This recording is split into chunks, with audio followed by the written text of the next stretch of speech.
अपने हाथों को उठाऊं। प्रभु, जो ग्रेस, जो अनुग्रह मैं देखूं, जो ग्रहण करूं, मैं उसको कभी गाली ना देने पाऊं, तुझसे पीछे हट के या पाप करके। मांगो परमेश्वर से अपने हाथों को उठा के।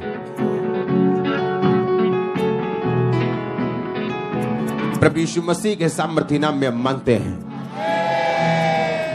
रोमियो की पुस्तक 9 उसकी 13 आयत को हम पढ़ेंगे। उसमें लिखा, जैसा लिखा है कि मैंने याकूब से प्यार किया और एसाव को अप्रिय जाना। 11 आयत में लिखा, अभी ना तो बालक जन्मे थे, ना उन्होंने भला या बुरा किया था, इसलिए कि परमेश्वर की मनसा जो चुन लेने के अनुसार है, कर्मों के अनुसार नहीं, परंतु बुलाने वाले के कारण है, बनी रहे। उसने कहा, जेठा छोटे का दास होगा, जैसा लिखा है मैंने याकूब से प्यार किया और एसाव को अप्रिय जाना। परमेश्वर ने आपको चुना फल लाने के लिए, हां या ना? अगर आप परमेश्वर में आ चुके हैं, बपतिस्मा ले चुके हैं, यीशु मसीह को अपना उद्धारकर्ता ग्रहण कर चुके हैं, तो बाइबल कहती है आप चुने गए हैं फल लाने के लिए। बोने वाला बीज बोने के लिए निकला, एक बीज मार्ग के किनारे गिरा, एक बीज पथरीली भूमि पे गिरा, एक झाड़ियों के बीच गिरा, एक उत्तम भूमि पे गिरा। 30 गुना, 60 गुना, वो 100 गुना फल लेके आया। इसका मतलब बीज में ताकत है कि वो 100 गुना फल लेके आ सके, हां या ना? उसी तरह से जब आप परमेश्वर में आते हैं, उद्धार करता यीशु मसीह को ग्रहण करते हैं, परमेश्वर में अपना जीवन प्रभु को देते हैं, आपके अंदर 100 गुना फल लाने की ग्रेस और ताकत काम करती। और परमेश्वर ने कहा, जो दौड़ में तुम्हें दौड़ना है, तुम्हारी दौड़ क्या है कि तुम फल लेके आ सको, और तुम्हारा फल क्या हो, बना रहे। ये क्या है? तुम्हारी दौड़ है, तुम्हारी बुलाहट है कि तुम फल लेके आ सको। परमेश्वर ने कहा, मैंने याकूब से प्यार किया और एसाव को अप्रिय जाना। और लिखा, अब तक वो दोनों जन्मे भी नहीं थे, तभी परमेश्वर ने कहा, जेठा छोटे का क्या होगा, दास होगा। आपने ध्यान से समझना आज का वचन। याकूब से परमेश्वर ने क्या किया? प्यार किया। एसाव को अप्रिय जाना। अगर अब तक आपके बच्चे जन्मे ही ना हो दोनों, और परमेश्वर कहे कि जेठा बड़ा जो होगा वो छोटे का दास होगा, और बड़े को मैं प्यार नहीं करूंगा और छोटे से प्यार करूंगा, तो क्या ये नाइंसाफी नहीं? अभी तो उन्होंने पाप किया ही नहीं है कुछ भी। बाइबल कहती है परमेश्वर अपने पूर्व ज्ञान के अनुसार, यानी परमेश्वर आज जानता है कि आप स्वर्ग में जाएंगे या नरक में जाएंगे। फिर आप बोलोगे, अगर परमेश्वर जानता है कि मैं स्वर्ग में जाऊंगा या नरक में जाऊंगा तो मैं कुछ भी करूं। ऐसा नहीं। परमेश्वर ने कुछ चीजें आपके डिसीजन पे छोड़ी, और वो आने वाले टाइम का डिसीजन भी जानता है कि आप कौन सा लोगे। ये उसका होनहार का ज्ञान कहती है बाइबल, पूर्व ज्ञान कहती है, फोर नॉलेज कहती है कि परमेश्वर कहता, जेठा छुटके का क्या होगा, दास होगा। कारण क्या था? बाइबल कहती, पतरस ने कहा, अपने भविष्यद्वक्ताओं की, अपने प्रभु के दासों की गवाही को ध्यान में रखते हुए परमेश्वर में चलो। उनकी शुरुआत देखते हुए और परमेश्वर ने किस तरह से उनको बढ़ाया, उनको देखते हुए तुम अपनी जिंदगी व्यतीत करो। इसहाक की मैरिज कैसे हुई थी? अब्राहम का दास नौकर गया था और इसहाक के लिए एक लड़की लेके आया था जिसका नाम क्या था? रिबका। हाँ या ना? आप जानते हैं, अगर आप क्रिश्चियन हैं और आप अगर लव मैरिज करना चाहते हैं या आप शराब पीना चाहते हैं, तो आपको ऊपर से आवाज नहीं आएगी तुम मत कर। इसहाक की अगर आप लाइफ देखो तो जो चीजें उसने परमेश्वर के वचन में होके की, वहां वो ब्लेस है। कैसे? अब्राहम का नौकर आके बोलते हैं कि इसहाक, तेरे पिता ने मुझे भेजा था कि तेरे लिए मैं वाइफ लेके आऊं, पर इस देश की लड़की अन्य जातियों में से नहीं, अपने देश में से मैं परमेश्वर को मानने वाली लेके आऊं।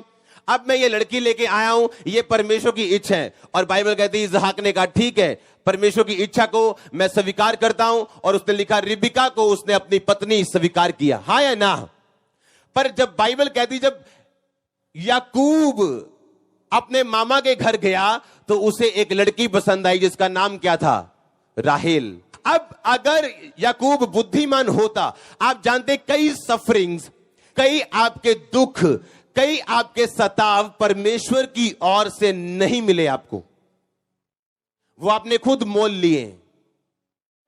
बाइबल कहती है जब वो गया, क्योंकि याकूब जो था एक इमोशनल इंसान था, इमोशनल था, वो जब वो गया उस कुएं के पास, लिखा वो खड़ा था और उसने पूछा क्या लाबान यहीं रहता है, क्या लाबान अच्छा है, क्योंकि वो लाबान के घर जाना चाहता था। और लोगों ने कहा हाँ लाबान ठीक है, देख उसकी लड़की राहेल अपनी भेड़ों को लेके आ रही है ताकि वो पानी पिला सके। लिखा उसने राहेल को पकड़ा, चूमा और उसे लिपट कर रोया, क्योंकि याकूब क्या था, एक इमोशनल इंसान। परमेश्वर इमोशनल नहीं, वो क्या है, स्पिरिचुअल। अब दाऊद कामयाब क्यों हुआ या सुलेमान कामयाब क्यों हुआ?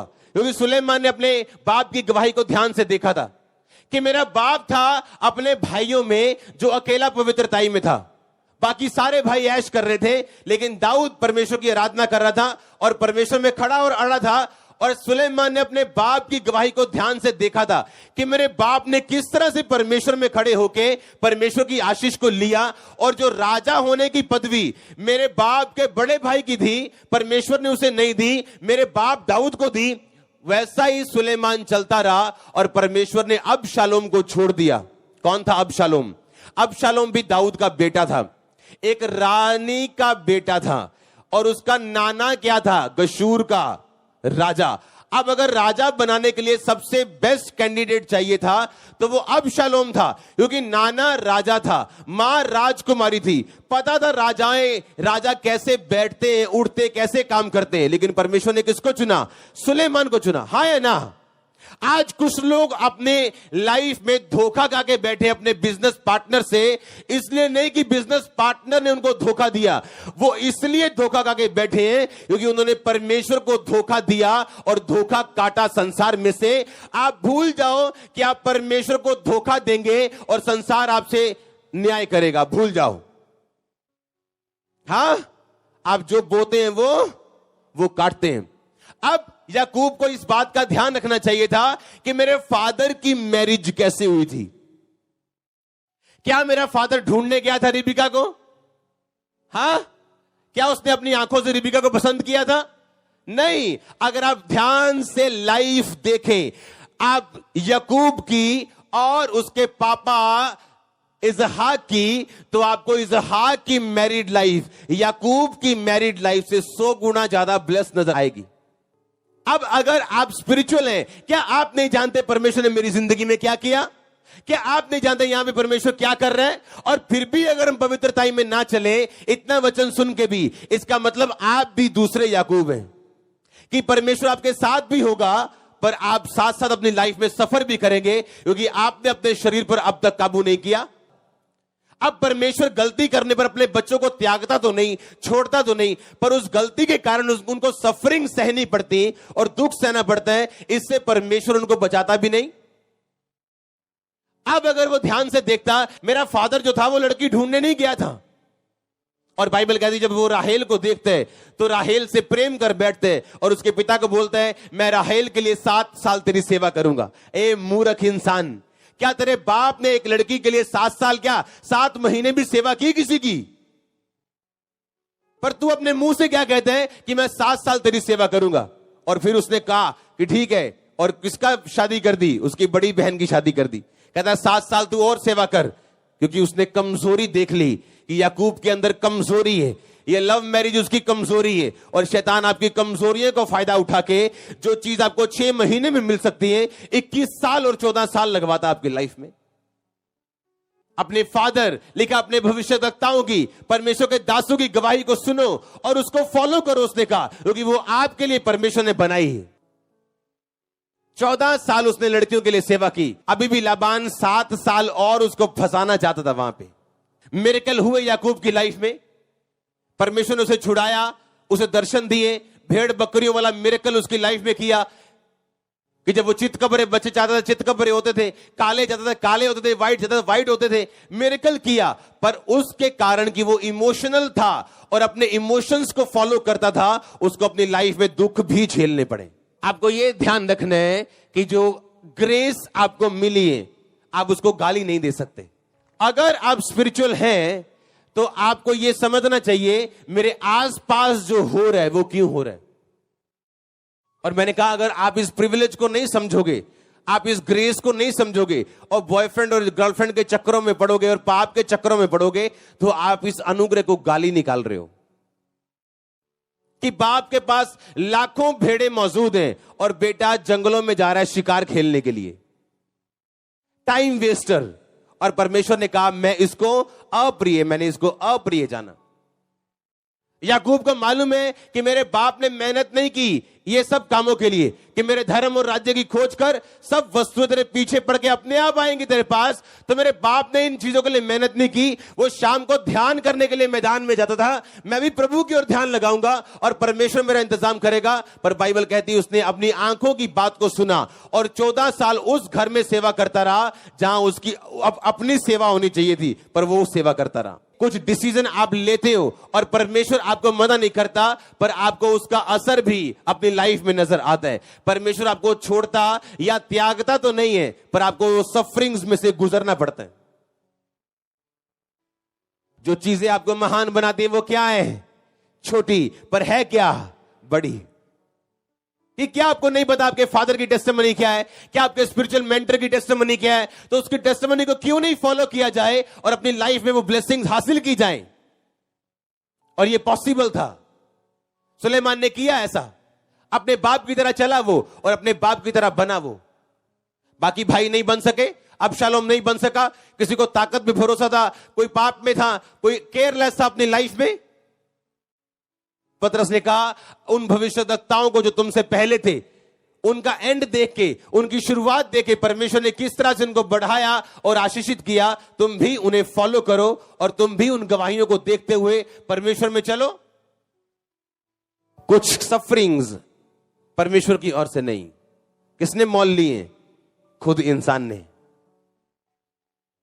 कुछ सफरिंग परमेश्वर नहीं चाहता याकूब झले, पर वो गया और उसने झली। अपनी मां की बात को सुना, अपने पिता से झूठ बोला, उसकी आशीष ली और भागना पड़ा उसे, जबकि वो ये नहीं जानता था कि ये आशीष पहले से उसकी है, क्योंकि पहलौठा होने का अधिकार उसका भाई उसे बेच चुका है। कोई आशीष, कोई ब्लेसिंग जो गलत रीति से, वचन से बाहर होके आपको मिले, वो एक्चुअल में आपको तंग करेगी बाद में। अपने फादर की गवाही को क्या करना? फॉलो करना। जो गवाही हम सुन रहे हैं, जो अगुवे की गवाही हम सुन रहे हैं, जिस तरह की चर्च में हम जा रहे हैं, उसे फॉलो करना है, उसे एग्जैक्टली फॉलो करना है अपनी लाइफ में, ताकि वो सेम ग्रेस आपकी लाइफ में फॉलो कर सके। कुछ चीजें जहां पे आपको सफर नहीं करना, वो नहीं करना। क्यों जानबूझ के फंसना? क्यों जानबूझ के लड़ाई मोल लेनी? अब आपको मालूम है आप क्रिश्चियन हो, आप मसीह में हो, आत्मा से भरे हुए हो, लेकिन एक कमी है कि लव मैरिज हो रही है। किससे? अन्य जातियों से। अब आप सिर्फ मैरिज नहीं करवा रहे हो, आप उन सब श्रापों को भी आप मोल ले रहे हो जो उसके परिवार के ऊपर है। आप उन सब कर्ज से आपको फाइट करनी पड़ेगी मैरिज के बाद, जो आपके पार्टनर के खानदान के ऊपर है। फिर आप बोलोगे कि हस्बैंड बड़ा अच्छा है, वाइफ बड़ी अच्छी, दोनों से अलग अलग मिले तो दोनों स्वर्गदूत लगते हैं, पर आपस में बनती नहीं, क्योंकि आपने सिर्फ एक मैरिज नहीं की है, आपने उस परिवार के पूरे कर्ज को भी क्या किया? आपने खरीदा है। अब फालतू की मेहनत करो, अब फालतू की प्रेयर करो, अब उसे तोड़ो, अब उसे काउंसलिंग करो, उनके घर वालों को काउंसलिंग करो, उन्हें मसीह में लेके आओ। मतलब जो काम आसानी से मसीह में जाने के, मसीह घराने में शादी करने में हो सकता था, उसको आपने 3, 4, 5, 6, 7, 10 साल लंबा करके फ्री की फालतू की लड़ाई मोल लेके आप बैठ गए हो। एक मैरिज हुई इसहाक की, हुई कि नहीं हुई? याकूब ने कितनी करवाई? हां, कितनी कराई? कितनी? 2। और सुखी कौन था? इसहाक। याकूब के घर में बस यही लड़ाई चलती थी। वो छोटी बोलती थी आज वो मेरे साथ सोएगा, बड़ी बोलती थी नहीं आज वो मेरे साथ सोएगा। सारी उम्र निकल गई, बाइबल पढ़कर देख लो अपनी। जिससे याकूब प्यार करता था वो झूठ बोलने वाली औरत थी, चोरी करने वाली औरत थी। याकूब से जो प्यार करती थी उससे याकूब प्यार नहीं करता था। सब कुछ वेस्ट हो गया लाइफ में। कारण क्या? इमोशंस। बंद कर दो वो गाने सुनने जो आपको इमोशनल करें, बंद कर दो। कुछ लोग बोलते हैं याकूब ने भी तो लव मैरिज की थी, उसके जैसी लाइफ चाहते हो तो कराओ, फिर जाओ फंसो, फिर वो मेरे पास आएगा, वो मेरे पास। सारी उम्र निकाल दी उन्होंने। कितने मेरी बात को समझ रहे हैं? अगर आप आसपास का माहौल ना समझे तो आप एक मूर्ख इंसान है। जब आप गाली देते हो अनुग्रह को, कि जो आप पे अनुग्रह हुआ आप उसको गाली देते हो, कि आपको एक ड्यूटी मिली, आपको एक जॉब मिली, अब आप चोरी कर रहे हो, आप गाली दे रहे हो प्रभु के अनुग्रह को, और प्रभु अपने टाइम पे जवाब देता है अगर एकदम से ना दे तो। परमेश्वर ने कहा जो अनुग्रह तुम पे हुआ उसे व्यर्थ मत जाने दो, जो ग्रेस तुम पे आई उसे व्यर्थ मत जाने दो। हर चीज का टाइम है। परमेश्वर जानता है उसने आपको बनाया, कौन सी चीज आपको कब देनी उसे सब मालूम है। आदम के लड़की ढूंढने गया था, मैं कल्ला हो गया, मैं कल्ला हो गया, बचा लो मैनू। हाँ, परमेश्वर ने कहा तू अकेला है, मैं तेरे को लड़की देना चाहता हूं, मेल देना चाहता हूं। उसने नहीं कहा परमेश्वर मुझे मेल चाहिए। परमेश्वर कहता तू अकेला है। आदम प्रभु के कामों में बिजी था। जो काम प्रभु ने आपको दिया, अगर आप स्टडी कर रहे हो, आप स्टूडेंट हो, आप नए विश्वासी हो, आप नए पास्टर हो, जो काम आपके सामने उस काम पे ध्यान दो जो परमेश्वर ने आपको दिया, क्योंकि उसी में आपकी इज्जत छुपी, ब्लेसिंग छुपी, आपके जनरेशंस की ब्लेसिंग उसमें छुपी। पर ध्यान कहां है? इधर उधर। ताकि शैतान नहीं चाहता अगर तू मसीह में आ गया तो तू कामयाब हो सके, क्योंकि कामयाब व्यक्ति, बचा हुआ व्यक्ति अपने घराने को बचा सकता है, अपने नगर को बचा सकता है। आप वो होंगे जो अपने नगरों को बचाएंगे, परिवारों को बचाएंगे। ओह, बड़ी बड़ी मिनिस्ट्रीज और आप में से निकलने वाली चर्च में आपको क्या बताऊं क्या होने वाला है। आमीन। आपने फॉलो करना है जो आपके अगुओं ने फॉलो किया, उनकी लाइफ में जो रिजल्ट आया, आपको क्या करना है? एग्जैक्टली उन्हें फॉलो करना है, कॉपी करना है उन्हें, जो बाइबल कहती। अगर आप परमेश्वर की ग्लोरी के लिए करोगे, टाइम का वेट करोगे, आपको वो बेस्ट देगा। पर अगर आप खुद करना चाहोगे तो परमेश्वर ये समझता है कि तू ये समझता है कि तेरी योजना मुझसे भी ज्यादा बड़ी है और तू मुझसे भी ज्यादा समझदार है, तो तू बन समझदार अपनी निगाह में। और बाइबल कहती है अपनी निगाह में कभी बुद्धिमान मत बनना। परमेश्वर बराबर का मौका देता है हर एक जन को, हर एक जन को बराबर मौका देता है। वो आपने उसे फॉलो करना है और अपनी लाइफ को इतना अच्छा बना के रखना है कि जब लोग आपको देखें और सुने, आपके परमेश्वर को ढूंढना चाहे वो कौन है, वो उसको देखना चाहे वो। आप एक बार अगर वो बोलो आप चर्च में चलो, तो वो सुबह 10 बजे की मीटिंग के लिए आपके घर में 7 बजे खड़ा हो कि कहीं मैं मिस ना हो जाऊं आज मीटिंग में जाने से। ये कौन सा परमेश्वर है जिसने तुझे पूरी तरह से बदल दिया, चेंज कर दिया? क्या आप नहीं जानते आप फल लाने के लिए चुने गए? आप चल के देखो, आपकी लाइफ का बड़े से बड़ा अटैक जिसे आज आप नोट करके लाए हो कि डॉक्टर ने ये कहा, ये कभी नहीं है, ये कभी नहीं हो सकता, या फलाने ने कहा, या कुछ भी ऐसा। इस लाइफ को फॉलो करके देखो, इस पवित्रताई की लाइफ को जो मुश्किल है लेकिन असंभव नहीं, फॉलो करके देखो। आपका वो अटैक टुकड़ों में होगा, आपके सामने रो रहा होगा। मैंने कहा आप फॉलो करके देखो। मैं नहीं कहता मेरी लाइफ में निराशा नहीं आई, या मैं थका नहीं, या क्विट करने का मन नहीं किया। सब कुछ हुआ, पर मेरे चेहरे से वो कभी नजर नहीं आता था। रात को रोता था और सुबह परमेश्वर मुझे नई ताकत देता था, नहीं आगे बढ़ना है, आगे बढ़ना है। और जब कुछ साल बीत गए तो मालूम हुआ कि क्यों शैतान मुझे डराता था, क्यों मुझे धमकाता था, क्यों मुझे वो नीचे गिराने की कोशिश करता था, क्योंकि आज जो परमेश्वर मुझे देना शुरू कर चुका है। हालेलुया। उसके बाद जब सेवा शुरू हुई 2008 में, तब समझ आई क्यों शैतान मुझे घबराने की कोशिश कर रहा था। साल बीतते गए, महीने बीतते गए, ऊंचाई बढ़ती गई, बढ़ती जा रही, और आप मेरे साथ ऊंचे और बड़े हो रहे हो चर्च। आप चल के देखो इस लाइन के अनुसार, जो मैं आपको जो ट्रैक दे रहा हूं, चल के देखो उसके अनुसार। अड़े और खड़े रहने वाला स्वभाव, पाप में ना गिरने वाला, और अनुग्रह को गाली कभी मत दो। आमीन। आपको एक ग्रेस मिले और आप उस ग्रेस में पाप कर बैठो, ये गाली देना है अपने अनुग्रह को, अपनी ग्रेस को। आप जिस दिन अपनी ग्रेस को समझते हो कि जो प्रभु ने आपको ग्रेस दी है वो छोटी क्यों ना हो, और आप उसे गाली नहीं देते, आपको छोटी ग्रेस क्यों ना मिले। क्या ग्रेस आपको मिली कि आपके फादर ने आपको चर्च जाने के लिए अलाउ कर दिया? आप यंग लड़के हो, आप यंग लड़की हो, आपके फादर ने कहा, आपने कहा बाबा मैं चर्च जाना है, ओके जाओ। पर अगर चर्च आके आपने गलत काम किया, आपने उस ग्रेस को गाली दी आपने, और परमेश्वर नफरत करता है जब आप अपनी ग्रेस को गाली देते हो। परमेश्वर ने कहा दाऊद क्या तुम्हें पत्नियां नहीं दी, क्या तुमने राज्य नहीं दिए, मैंने सब कुछ तुम्हें दिया, फिर भी तूने हित्ती उरिया की पत्नी को अपना क्यों किया और हित्ती को क्यों मरवाया? तूने अपनी ग्रेस को गाली दी, इसीलिए उस गाली के कारण अब तू सफरिंग में से होके गुजरेगा, चाहे तू मेरा दास क्यों नहीं है।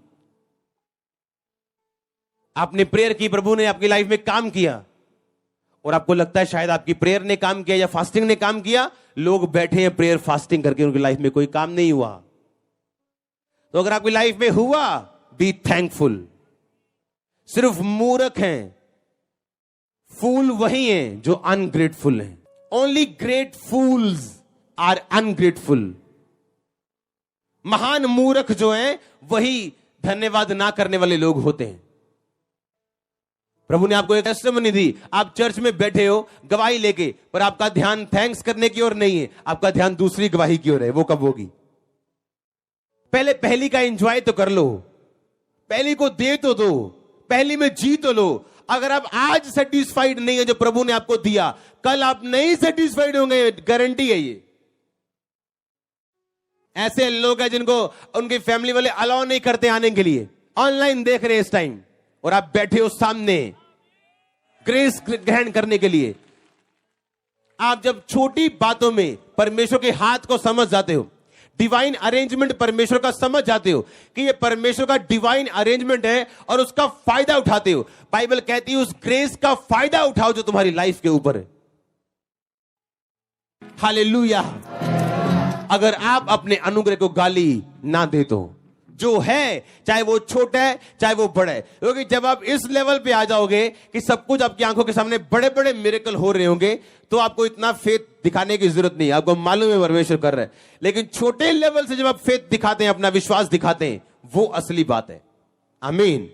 वहां से परमेश्वर आपको बनाता है, और जब आप बन जाते हैं, दैट्स इट। यही चाहता है परमेश्वर। आमीन। अपनी ग्रेस को गाली नहीं देनी, जो प्रभु ने आपकी लाइफ में किया उसे खराब नहीं होने देना। आमीन।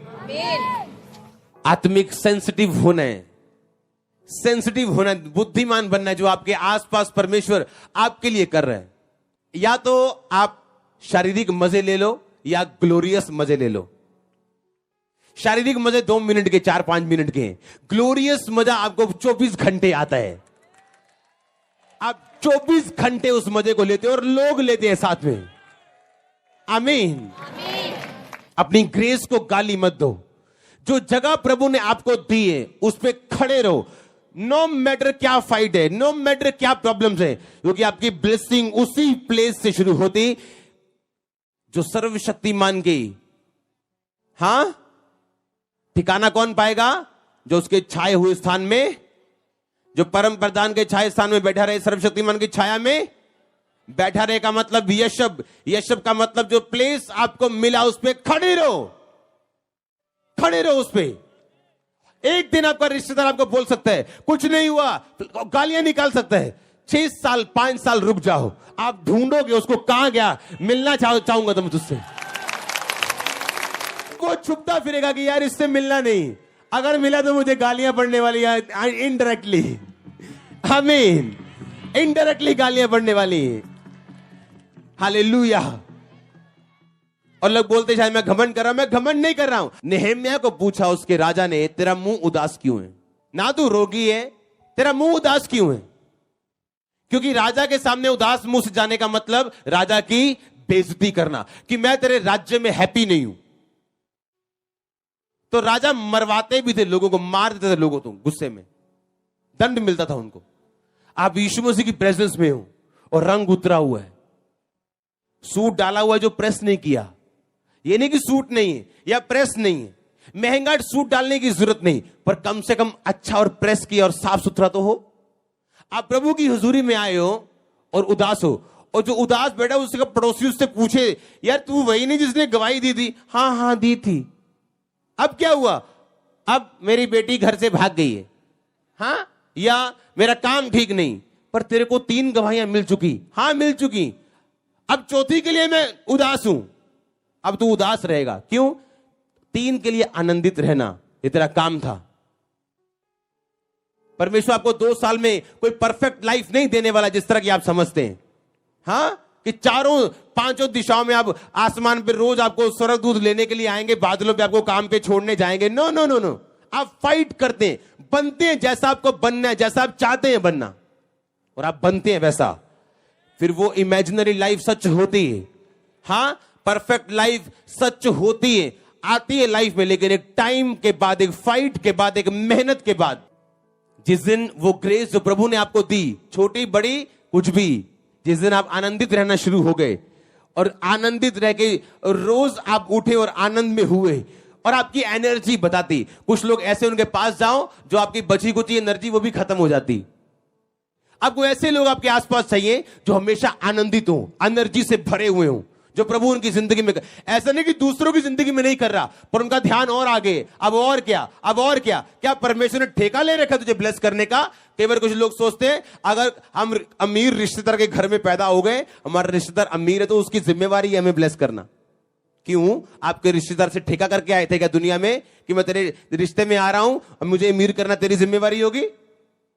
हाँ, बैठ के बातें करेंगे रिश्तेदारों की, ले देख तो तेरी मासी कितनी अमीर है, ले तेन सत्या कर दी उन्हें।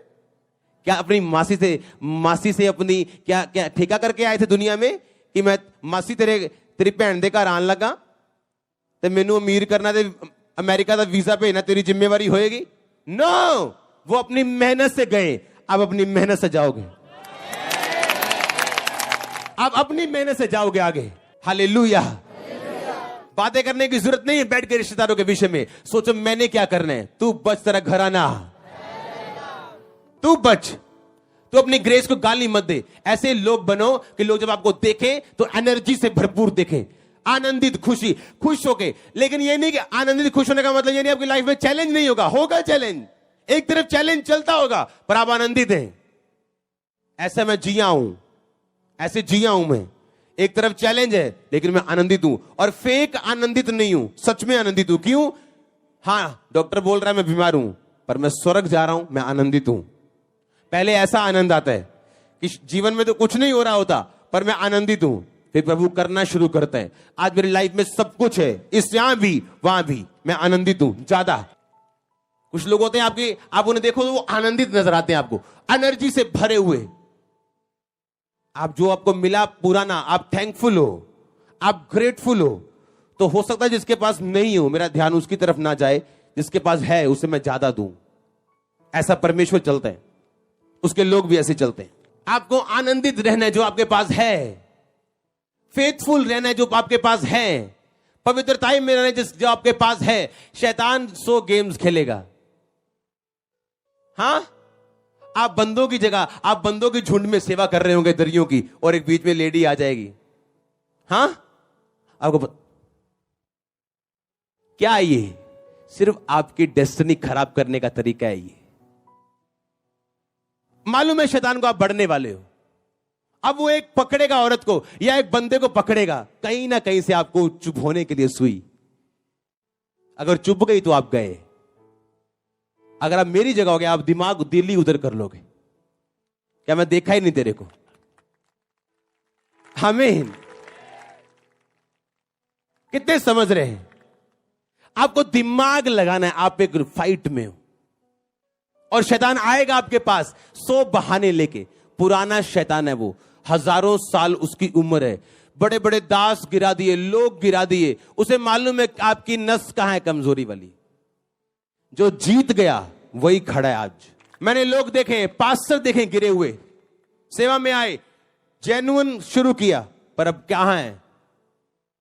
कहीं नहीं। शुरुआत अच्छी करना ठीक ठीक बात है, कोई बहुत बड़ी बात नहीं है। अंत अच्छा करना दुनिया की सबसे बड़ी बात है। आमीन। क्या करना? अंत अच्छा करना दुनिया की सबसे बड़ी बात है। आप देखो शैतान कहां से आ रहा है आपके पास। आमीन। किधर से आ रहा है, कौन से एंगल से आपको घेरने की कोशिश कर रहा है। बुद्धिमान बनो भाई और बहन, बुद्धिमान बनो। आमीन। आपको मालूम होना चाहिए क्या हो रहा है मेरे आसपास। जो आपको प्रभु ने दिया उसको गाली मत दो। ध्यान रखो, आपकी पोजीशन, आपकी बॉडी के सामने मैं पौड़ियां देख रहा हूं जिसमें आपने चढ़ना है, आपकी आंखों के सामने अभी राइट नाउ। जब मैं आपकी ओर देखता हूं बहनों की तरफ, पौड़ियां लगी दिखती है मेरे को जिस पे आपको चढ़ना है बस। और शैतान कोशिश करेगा पूरी कहीं से आपको फंसाए। वो रियल लाइफ में जियो। जो गाने आप सुन रहे हो कभी देखो उनका बना क्या, कहां है वो।